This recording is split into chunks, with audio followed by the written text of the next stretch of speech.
All right. I'm Marcus with That Nerd Show. Pleasure speaking with you, Hunter. So we got to talk about the Maverick series here. I don't know if there's too much of our audience that really knows about it. Tell us a little bit about it. Well, the Maverick series is kind of a return to something that the Dallas Film Society had implemented many years ago.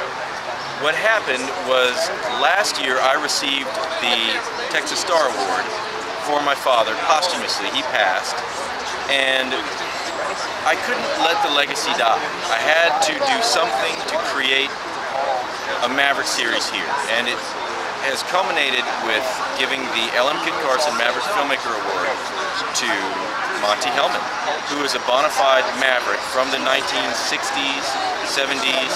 He's still making films today, and he was born in 1929. Oh yeah. I mean, one of the true Hollywood legends.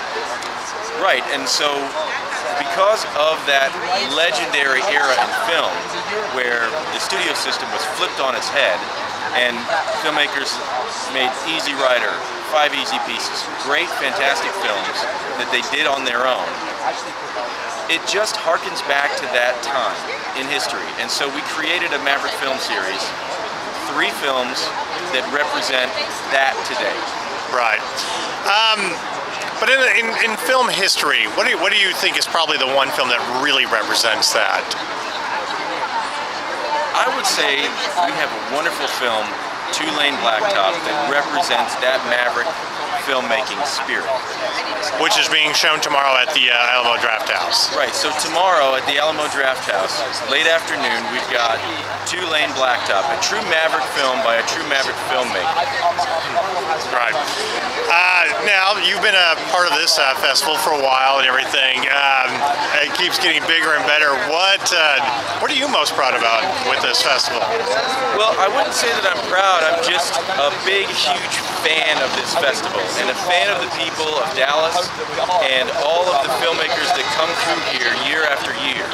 So I just want to give a big hurrah, hooray to all of our wonderful Maverick filmmakers, soon-to-be Maverick filmmakers, and audience members that will be inspired by independent features like we have here at Right.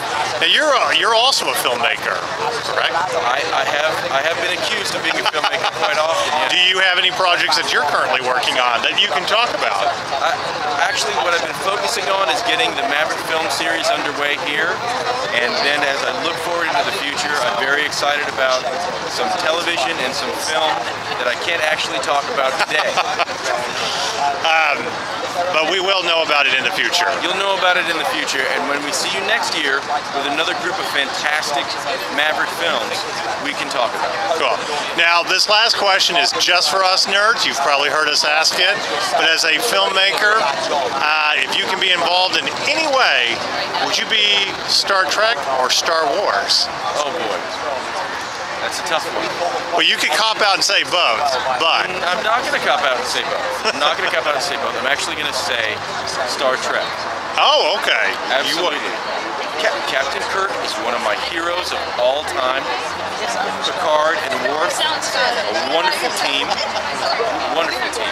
And Janeway always had hope that she would get her crew home no matter what was in her way. Absolutely. Any love for Enterprise, the series Enterprise? That's been my goal this year as we talk more about Star Trek, is finding those that really loved Enterprise. I'm not succeeding very much, but... I liked Enterprise. I actually really like the direction J.J. Abrams has taken the Star Pantheon. Right, okay. Yeah, I have too. But less lens flare. Little less lens flare, yeah. Little less lens flare. All right. Well, thank you very much. Thanks, man. Yeah. Pleasure talking to you. You too.